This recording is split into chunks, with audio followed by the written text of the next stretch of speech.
Hello and welcome to EPR with your favorite environmental nerds, Nic and Laura. On today's episode, Nic and I discuss ethnography. Nic talks to, because I'm not there, Jessica Yaquinto about ethnography, following your passion, and the Heritage Voices podcast. And finally, we're talking about human history today. So let's give some human facts. Yes, we're known for our big giant brains, but we're also incredible distance runners. Like humans can outrun almost any animal. Interesting. Mm-hmm. Because we cool by sweating rather than panting, we can stay cool at speeds and distances that would overheat other animals. On a hot day, a human could even outrun a horse in a 26.2 mile marathon. Huh, yeah. That is pretty wild. How about that? I thought that was pretty cool. We're not just brains. We're mostly brains, but we're not just brains, okay? All right. So I guess, if you can just keep running, get that music.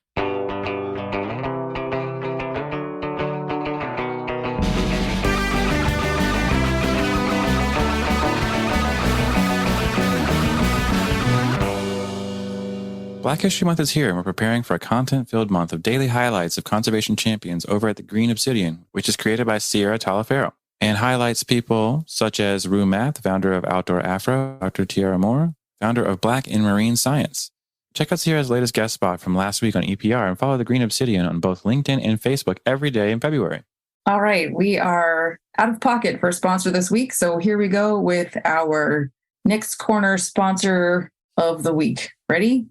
30 seconds or less. Go.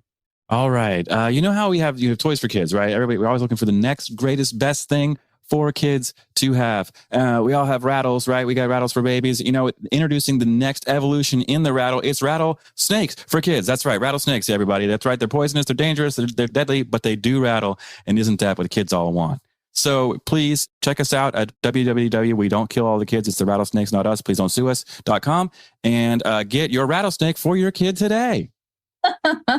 Ding, ding, ding. That was like right at 30 seconds. Nailed it. Awesome. Let's get to our segment. We talked about ethnography and being ethnography. Yeah. It's like the study of people, but it's through language, or basically through conversation, I guess is probably a better way to put it. Oh, is that what we're doing? Is that what you and I are doing? Yeah. Kind of. It's a little different. Because there's no history element involved, and that's also important for what she's doing. So we're very current ethnographers. I don't know if that's even right. So is it like related to anthropology? Yeah, it's a field of anthropology. That's correct. Okay. I'm going to need a definition here. Yeah, I'm pulling it up for you right now. It's a scientific description of customs of individual peoples and cultures. So that sounds like what we're doing. Yeah, but it's just very recent. Usually it's like what has been happening. It's not just, but that's fair. It's like the whole history, not just the prehistory or the older things. It is the whole history of a culture. But yeah, you can do this for your family. You can do it for, what Jessica does is through tribes, tribal consultations and coordination and all that. It was very cool. It was a very cool interview. It was really neat to hear about that. And it's in, the NAEP world, it's not very common, but that doesn't mean it doesn't come up. So yeah, there's definitely projects that are influenced by tribal coordination, and you need ethnographers to help learn more about what you're doing, what you're trying to do. And a big thing we talked about, though, and this is true especially of communities that Hawaii, for example, you don't just show up and be like, okay, we're building a project, and then you leave, right? That's a bad idea. It's terrible. If you want buy-in and support, you have to be part of the community, not just hanging out, Oh, wow. So yeah, that was kind of, I died. And so that's basically, that's what we talked through is, being good stewards and being good community members, not just showing up and leaving, but staying, being part of the community, living where things need to be. Wow, that doesn't make any sense. But just being part of the community, not just showing up. Okay. Yeah, we've kind of touched on that a couple of times with some other guests. I mean, obviously, that applies not only for tribes, but even just neighborhoods and whoever you're potentially impacting. So if you're doing a NEPA project and, at what point do you just go, hey, we didn't need an ethnographer. Is that what am I saying it right? No, And the rest of the team goes, what? Yeah. Almost. I mean, gosh, I don't know if I've shared the story, but yeah, there's sometimes the people we're dealing with on we'll say, just in the project management realm, don't have any idea, and I mean any idea about tribal consultation or natural resources or anything. We had somebody ask us once why someone in Oklahoma would care about anything on the East Coast. You can imagine that was actually one of the most awkward moments, I think, in my whole career, where an entire room of people looked at this person and they were like, really? You don't remember what happened? Like, they're not from Oklahoma, Right. So with that involved, like, it's, sometimes it doesn't even come up. It's more like we determine if we'll need one for a project before anybody else will. And we'll talk through that with clients and be like, hey, this is going to be a really significant project in a really significant community area. What are your ties to the area? So one of the first questions we'll ask is, what's your relationship with the community? How involved are you guys? What do you do on a day-to-day basis? Because that influences everything that goes on afterwards, right? If it's a big project that's going to be difficult, controversial, whatever, and you have no relationship with the community, it's a lot harder and it's going to take a lot longer to get, community buy-in. I missed this one. I don't even remember why, but so Jessica was recommended as part of our partnership with ACRA, right? She's in the cultural resources. So that's okay. Yeah. And she was great. It was a really good interview. It was a lot of fun. Oh, that's fantastic. So we're going to have more people who are members and associated with that kind of work throughout the year. So we're trying to spread them out. So it's not like 4 weeks in a row of someone talking about heritage and architecture, which is still cool in architecture. I always do that. Right. Architecture, archaeology. So yeah. So anybody who's interested in that will have more of that to come. Yeah. Absolutely. And it was a lot of fun. So you guys should check it out. Yeah. Well, let's get to the interview. And I've got to listen to it myself. And this one you can't because you're not in it. Yeah, it's a good. I know. Yay. Welcome back to EPR. Today we have Jessica Yaquinto, President and CEO at Living Heritage Research Council, on the show. Welcome, Jessica. Thanks for having me. Yeah, we're really excited to have you here. We asked ACRA to send us some guest options, and you were the first one they suggested. So why don't you tell us a little bit about you and what you do? Yeah, so I am a cultural anthropologist. I'm an ethnographer by training, so a little bit different than much of the cultural resources industry. So I imagine that's why I was the first person that they sent over. But I am the founder and principal investigator at Living Heritage Anthropology. That's my for-profit. And then, like you mentioned, I'm also the president and CEO of Living Heritage Research Council, which is the nonprofit. And then I'm also the host of the Heritage Voices podcast on the Archaeology Podcast Network, which, again, cultural anthropologist, but I always end up hanging out with the archaeologists. So of course, that's why I'm on there. And I am based in Cortez, Colorado, it's Colorado, so everybody always thinks Denver, but we're about as far as you can get from Denver and still be in the same state. We're by the Four Corners, Mesa Verde National Park, that area. Yeah. But I'm originally from Tucson, Arizona. Oh, cool. Yeah. And so, okay, so what does an ethnographer do and how is it different from typical work or cultural work? Yeah. So an ethnographer. So first I should preface and say I do both ethnography, ethnographic research, and tribal consultation. So a little bit of both. And an ethnographer, basically what we do is we study cultures. So we do research, we do interviews with people from different backgrounds. And in the cultural resource management industry, obviously that's usually tied to land management project, a heritage or historic preservation type of project. So for me, I've predominantly worked with indigenous communities in the United States, and then also a little bit with Spanish-speaking communities, both in the US and Mexico. But predominantly, I tend to give an example of what an ethnographer does because most people just have no context. Right. So what this actually looks like is basically I'll work with a tribe, and I guess let me back up even further. Usually Usually we are hired by land management agencies. Federal agencies is the most common. So like the Bureau of Land Management, Forest Service, Park Service, and they want to know usually how Indigenous people are connected to the lands that they manage. Mm-hmm. Sometimes we're also hired by like local governments, state governments, nonprofits, the tribes themselves, that's somewhat common, or other cultural resource management or environmental firms. So those are where these projects usually come from. Mm-hmm. But once we're hired, we'll work with the tribes that are part of the project or other communities, introduce ourselves, have meetings. And then usually what ends up happening is we'll take elders or people that are connected to that area out into the field.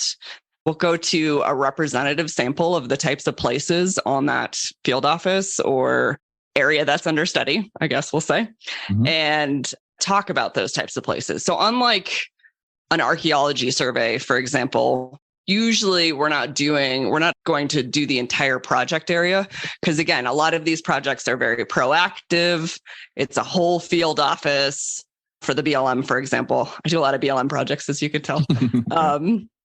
So it's not like we can go to every culturally important place, but we're trying to hit up representative types of places. So that might be rock art. That might be a spring. That might be the mountains. That might be structures, archaeological structures. So it's that range of cultural and natural resources that might be important to the tribe or tribes. So we take out elders, we do interviews on the landscape, we go back to the office, we take the data, the recordings, and we transcribe those. And then we take those and we code them, which is a fancy way of saying we organize them by theme. And then we write up a report. We take it back to the community.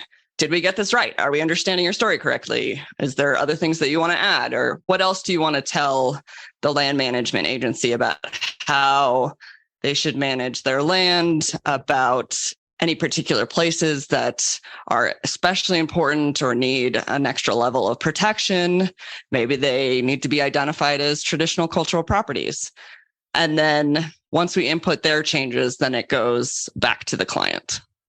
Yeah. And it's all very, very interesting stuff. I think it's really fascinating how that process works. And there have to be challenges with that, I'm sure. I know sometimes there's difficulty even getting tribes to talk to you and, or not you. I mean, like talking to project managers for stuff. Mm-hmm. So what do you do to really get the tribe to be as involved as possible with what you're doing? Yeah, I certainly would never want any tribe to participate in a project that they don't want to participate in. Mm-hmm. That's for sure. We definitely shoot for projects where the tribes actively want the project. So, for example, if an agency or someone is reaching out to me about a particular project, usually we kind of do a little checking in with the tribes or communities we're working with beforehand and see like if it's something that they're interested in, so that we certainly never want to go against the tribe's wishes, because that's not good business for us. Yeah, exactly. Yeah. So we do tend to be a little bit more selective with our clients, at least my companies do, in that we want projects that are going to be beneficial for the tribes. And that's how you get that buy-in. If you consistently show up and show that you are working on projects that are going to be beneficial to them, that you're not going to try and pull one over on them, just basically you're building up trust, just like any other relationship. Yeah. And I think that's a really great point. And, we always, what is it like? The relationship doesn't start and end with the project. I think that's a really fair point as well. So I'm glad that's really cool. So when did you just discover this is what I want to do? Okay. This is the stuff. I want to be an ethnographer. Yeah. Okay. So when I was in high school, I did a program called Amigos de las Americas.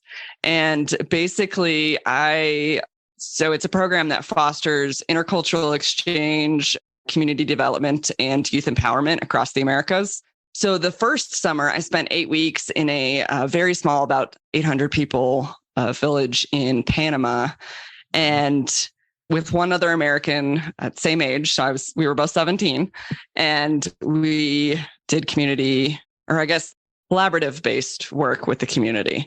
So we worked with the community to develop a project they'd like to see. We got it funded and we did the project. And then we also did a lot of work with the local school, teaching classes and things like that, and leading a summer camp over their summer break. So that experience. And then 2 years later, when I went back at 19 and did another summer in Uruguay, those were probably, I mean, I would recommend Amigos to anyone. It definitely made me into the person that I am today and made me confident enough to do something like start a business and start a nonprofit. But coming back from that, I really thought that I wanted to do Latin American development work. I wanted to do anthropology, cultural anthropology. I really loved learning about other cultures, meeting people from different backgrounds. And when I was studying at the University of Arizona, one of the professors that I took a class from invited me to join his research team. And this is the type of work that he was doing. And so I had no idea that this world existed. Growing up in Tucson, which is funny because, again, Tucson has a tribe that is literally within city limits. Yeah. And then another major one just outside. So you would think that I would have had more background on this. But yeah, so I started working for him and we got to go to really incredible places and learn from really incredible people. And it was just such a profound experience that I wanted to keep going with it. Yeah, well, that's great. That's great. I love when that happens. It's kind of the same thing for me too.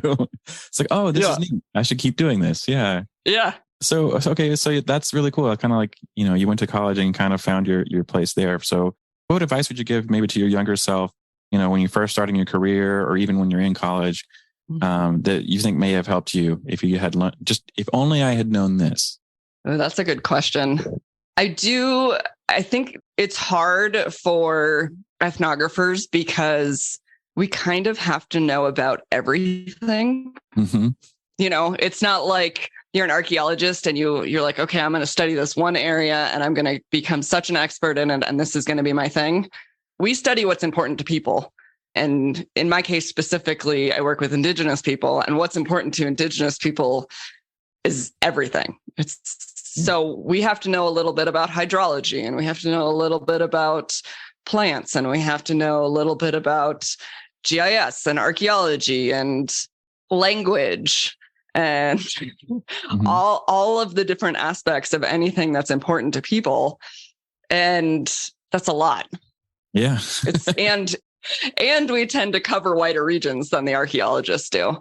So there's less funding for this type of work than there is on the archaeology side. And so we do have to kind of be a little bit more of a generalist than they can be. So even if you're picking a region, though, too, you're learning about lots of different people and cultures. And, in the Southwest, like just the sheer number of tribes, and all of them are different and interesting and have their own backgrounds. It's a lot. Yeah. So I guess what my advice to my younger self would be that it would be helpful. Some areas especially that I think would be helpful for somebody that was interested in this type of work is plants. Like getting more of a botany background would be really helpful because that's generally a really important aspect for tribes. And then also getting a little bit more of a background in GIS. I think that would be really helpful. And then if you're someone who's wanting to do work with communities and you're not coming from a cultural anthropology background, obviously making sure that you're getting education experience in actually working with other communities. Maybe that's ethnographic methods class, qualitative method, research methods class. Maybe that's some training on tribal consultation, but making sure that it's something that you're actually getting some formal experience in. Oh, yeah. Yeah. It's great advice. And I don't know, like hearing you talk, spurred a question from me. Like, so you talk about like what's important to tribes and that you're studying or that you're working with. Does what's important change over time? Are there generational differences that you see? Like maybe if 30 years ago, this is what was important, but now you're going back, it's a similar area, but there are new leaders in the community. So does what's important to them change, or is it fairly consistent? Like if you do this one time, you're set? No, it does change because leadership changes within communities. So working with tribes, you're working with sovereign nations. And so as sovereign nations, they elect their own leaders. And we are always working through that official government to government structure. So we're always working with the leadership in place at time. And then they usually delegate their authority to, a tribal historic preservation officer or other cultural resource equivalent. So that can definitely change perspectives within a tribe with different administrations. But I will say the themes tend to be pretty consistent. And this has been through time in my experience. Obviously, education and passing heritage down to the next generation, that's very consistent. Protecting their land base seems very consistent, and protecting sacred places. And the struggle there is always pretty consistent because for a lot of Indigenous peoples, and again, I'm an ethnographer, but I can't speak on behalf of Indigenous people. I'm not an Indigenous person myself. But from what I've been told, a lot of basically that knowledge is not meant for everybody. So the certain people within the tribe may have certain knowledge and other people may not. It may not be appropriate for those people to have it. Just like for me, there may be knowledge that's appropriate for me to have and knowledge that's not appropriate for me to have. And that's true for the federal agencies and their younger generations as well. Some knowledge has to be earned or it has to be given to the appropriate person. So always deciding what should be shared and what shouldn't be shared is a challenge because they want their next generation to know about their culture, but they also don't want people who shouldn't have that knowledge and might either hurt themselves or hurt other people to have that knowledge. Like, for example, the man in Sedona who killed those people in a sweat lodge, a white man. That there's a very strong sense of responsibility that knowledge that is used inappropriately can be very harmful. Yeah, that's really, really fascinating. Thank you for sharing. So there's a lot of different things we can go through from there. But just, I guess, shifting gears, hard to shift gears from that. But I mean, you did say, so I do want to circle back to Living Heritage, which is your nonprofit. And so you said you have this, and you have your other company as well. But what made you decide to start this nonprofit? And what is its mission and goals? Yeah, so there's a group of us that started the nonprofit. And so they're actually both Living Heritage, which is a long story. So Living Heritage Research Council is the nonprofit, and Living Heritage Anthropology is the for-profit. Gotcha. And they are not connected in any way, shape, or form, except for having the same first two words and me being involved in both. But so there was a group of us that came together, and basically we felt like there was an opportunity to go further in making sure that there's a tribal benefit to our work. We wanted to do projects that the tribes would like to see. We're still working on that aspect. I mean, the projects we're doing are projects the tribes want to see, but we're working on getting to the point where we could fund projects that are harder to get funded. Right. So projects that tribes want to see that maybe aren't on federal lands, maybe they're on their own reservation lands, or maybe they're, private lands elsewhere, or maybe it's some sort of language program that doesn't, the location doesn't matter. So that's our next goal. The other main goal that we've been working on is Indigenous internships. So we have internships with Indigenous students and young professionals. So far, we have had, to count, six interns over 3 years. And that's been a really exciting part of the nonprofit. And then doing ethnographic projects that have that tribal benefit component. So for example, we're working on a project in Browns Canyon National Monument. And from the very beginning, before we agreed to put in for the project, we talked to Southern Ute, all three Ute tribes, and Southern Ute and Ute Mountain Ute really wanted to move forward on this project. And they wanted, in addition to, your normal, let's go to the landscape and talk about the place and provide this information for the federal agency, they really wanted to add an education component for their younger people. Mm-hmm. So we were able to, in addition to the Bureau of Land Management funding, we were able to get a Colorado State Historical Fund grant, and that funded 2 Ute interns. So the Ute interns, we trained them on ethnographic methods. We went out into the field with them and elders, where they're learning directly from their elders about the place's importance to their people. And then now we're working on some outreach components with the interns. They're very interested in potentially doing a story map about Ute connections to that area. And then also they're going to be doing some community presentations both on and off reservation. And that's a consistent complaint within the ethnography field is, we're going out and we're doing these projects for federal agencies, for all these other people, and we're not seeing any of the results of that work back in our community. Like our young people aren't learning from these experiences. So another part of this is that they're going to develop a lesson plan that could be used both on reservation schools and potentially Colorado off-reservation schools as well. That's very cool. And shameless plug for story maps. I think they're fantastic. It's so much fun to take, this big complicated thing and kind of distill it in a way that's, maybe more digestible for just about anybody, so that's really cool. That's really cool to hear that. It's really another great conversation point. A lot of the data, there's a lot of data that's collected by a lot of different agencies, and there's a real sensitivity to what's shared, like we were talking about earlier. And sometimes that maybe can go a little too far in the other direction, where nothing is shared at all, and it's not put out to the public, but it's also not shared with the tribes. So the coordination with agencies and the sovereign nations or other communities, it's good. I think there's a lot of good information. But so when you say they don't always get the information when the projects are done. Do you have any thoughts or ideas on ways we can be better about sharing or communicating between the two groups and sharing information appropriately? Yeah. So I think there's a couple of things that are coming to mind. First of all, as an ethnographer, obviously we're trained in informed consent. And I think that is huge. So this is part of human subjects and ethical research. Essentially, we're working with people.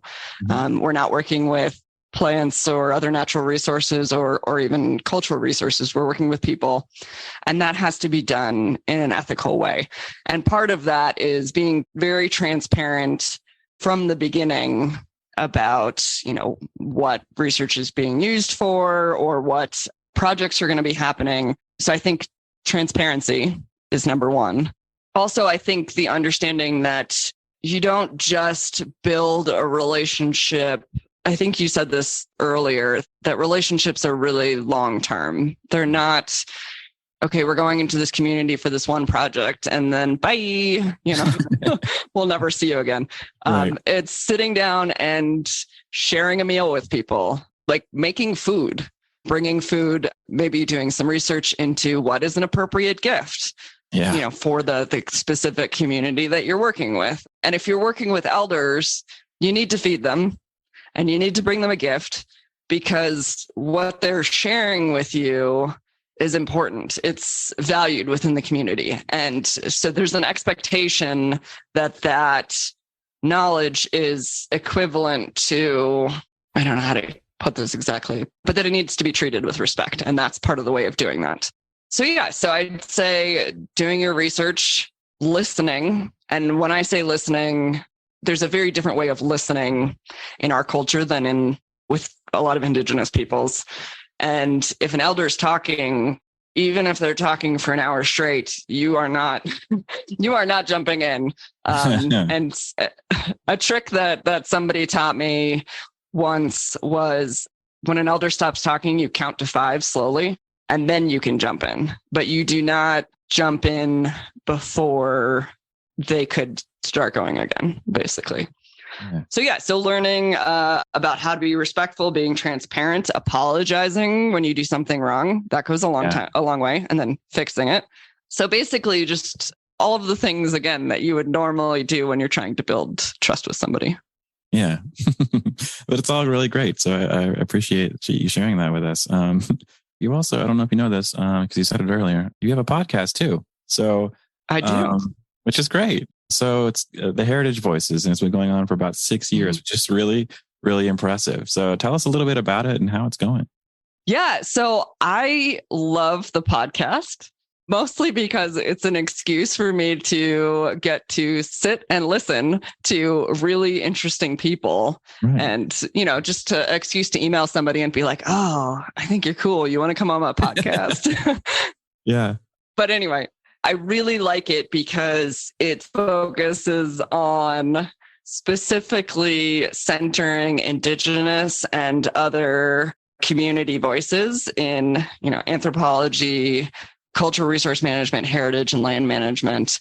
And so it's a place that people can go if they're interested in any topic and say, okay, can I find an Indigenous perspective on this topic?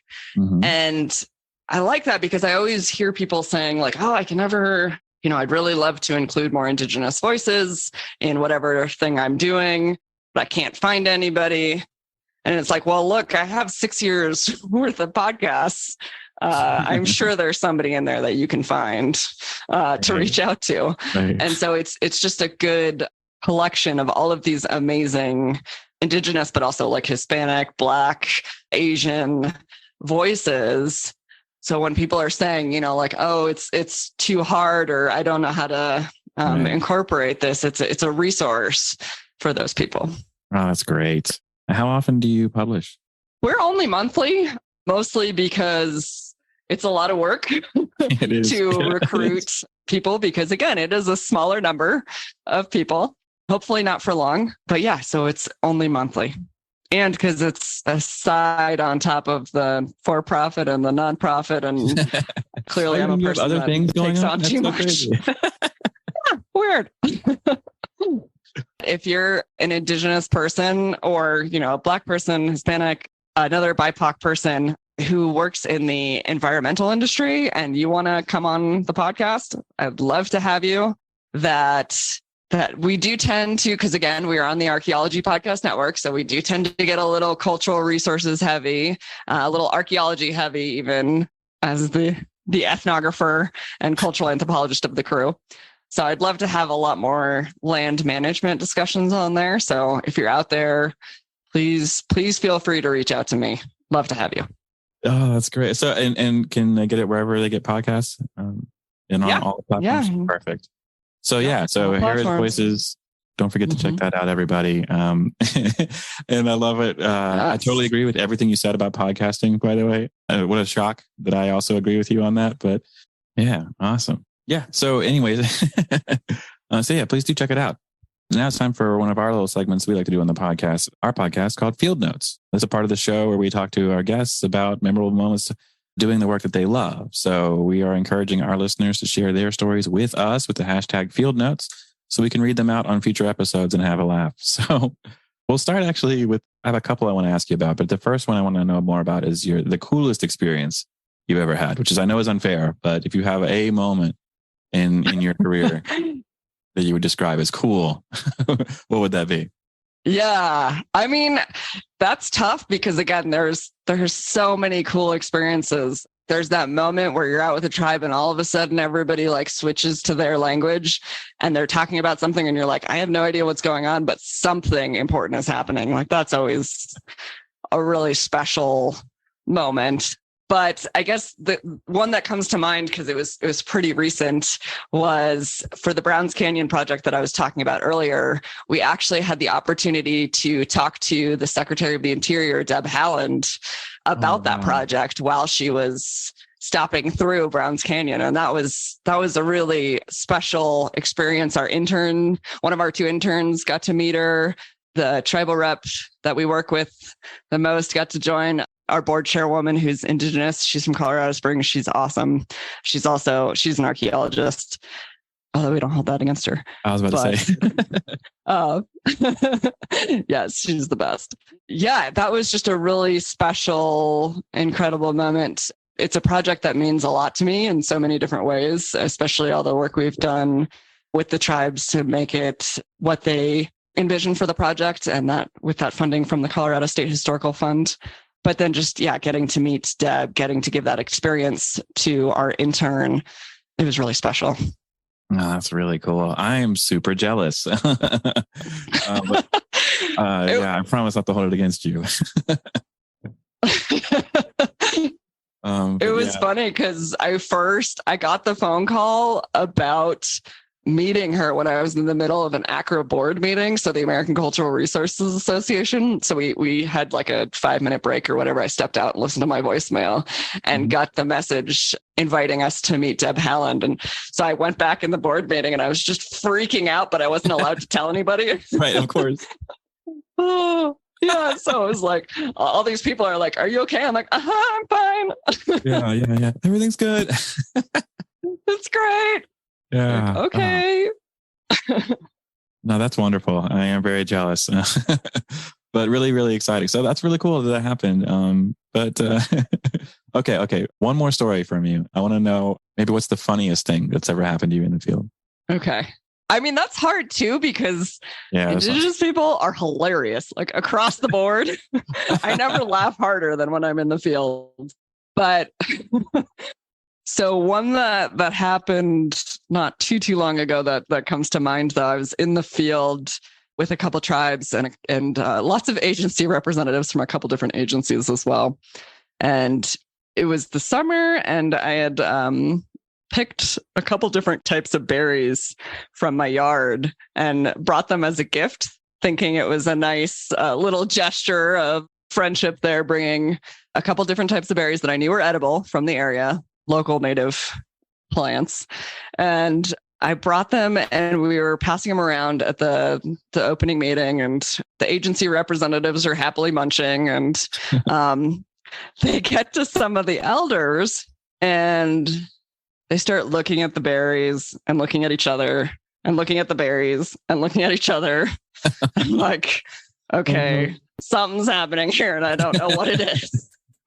So finally I was like, okay, what's going on here? And they wouldn't tell me. They made one of our interns tell me. And they said, basically, in our language, these berries are called itchy butt berries. And they oh no. And all that, you could see all the agency people go, uh-oh, like they had just been eating. Yeah. These are delicious. I love these. Oh, that's great. Oh God. So the whole rest of the week I had to be like, I promise these didn't come from my yard, whatever we're eating. They're safe. Oh wow. Oh, that's great. But it worked out. Everything's okay now. Everyone survived. Yeah. We're all good. But everyone likes to laugh about it. Oh yeah. Apparently they're edible, but maybe not in large quantities. Yeah, you can have two. Yeah, I love that. That's good. But yeah, that's exactly what it's like, environmental world, Right? It happens. But I love it. Thank you for sharing that. But yeah, we also it's one of the things that's really important to us on our show is to talk about not just like the projects you work on, not just what you do for a living, all the things that are interesting there, but also what you personally do for fun. We love to ask that question to get to know you a little bit better too. So what is it? What do you do for fun? What do you like to do when you're not ethnographying? Ethnographying.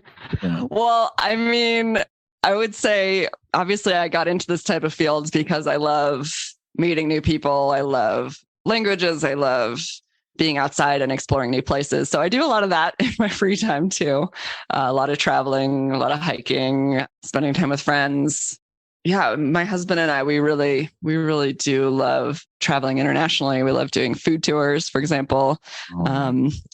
And yeah, just exploring cultures and landscapes. And yeah, I don't know that it's that exciting or different, but it makes me think like when you're traveling then, so you're coming from a different framework. So for me, like when I go travel, I'm like, I want to see all the coolest stuff that's outside for no reason whatsoever. I just want to stay here. I don't care about, the history of the city necessarily. I mean, sometimes it's very interesting, but what I want to see is the natural environment. So do you have that kind of lens on when you're out there? You're like, oh, I need to find the culturally coolest part of this area and go to there, even if it's not necessarily a tourist attraction or something like that?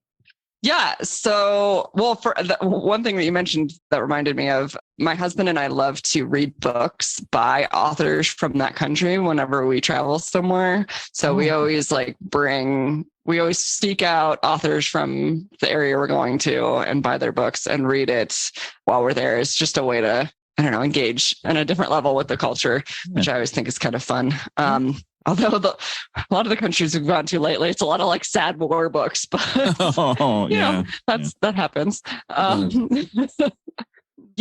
would say I definitely love to find people and have conversations about what their daily lives are like. And I don't think it has to necessarily be like the iconic cultural things. I think I just really like learning more about people and their backgrounds. Sometimes the iconic stuff, especially when it's Indigenous people, can be a little like, is this appropriative or is this I start to go into that rabbit hole. But yes, I think, just talking to people. Yeah, we love anything where we can really get more of a local engaged experience. That's part of why we really like hiking like hut to hut or doing bicycle tours or things like that, because you can really see more of the countryside than just like here's Angkor Wat, check. Right. But seeing more of the countryside and stuff like that. Yeah, that's really, honestly, I find that fascinating too. I think people in general make a spot much more so than the monument that's there. So totally with you on that. That's very, very cool. And I know we're getting close to the end of our time here. I hate to let you go. But before we do, is there anything else you'd like to talk about that we didn't get to today? Yeah, I think, I guess one of the things that I would add is that a lot of times people think of ethnography or tribal consultation as like, it's just talking to people, anyone can do that. And they'll kind of throw in whatever random person in the company is available and has time, or, they'll throw their Indigenous interns a lot of times into like, we have an ethnographic study, like you're Indigenous, here, take the whole thing, things like that. And I would definitely discourage people from doing that. There are a lot of people that are not trained in cultural anthropology that, for example, archaeologists that have done enough ethnography and tribal consultation that they are excellent at it now. But I would definitely encourage you to hire somebody that does have that background, and not especially to throw an intern in where they're going to, where you're kind of setting them up to fail, especially on the ethics side of things. I've had agencies call me because they've had ethnographers come out on, larger projects where they weren't the one that selected the company and say they just showed up and the tribes just showed up and there's no informed consent. Can we use yours? So, make sure you're sending somebody out that has ideally education and training and experience in this. I have a master's degree. I can assure you that it is not just talking to people. Right. And I would also say, where possible, again, hire an Indigenous company if you can, if you're doing this type of work, or, for your company as well. But again, don't throw them out there without what they need to be successful in their role. So, yeah, that's absolutely great advice. Thank you for being here. Thank you for being on the show with us. And before we let you go, let people know where they can get in touch with you. Yeah. So you can find me on LinkedIn, obviously, Jessica Yaquinto. Also, Living Heritage Anthropology and Living Heritage Research Council are on Facebook. And Living Heritage Anthropology is also on Twitter at Living Heritage A. And then you can also contact me if you're trying to email me, for example, through the Living Heritage Anthropology or Living Heritage Research Council's website.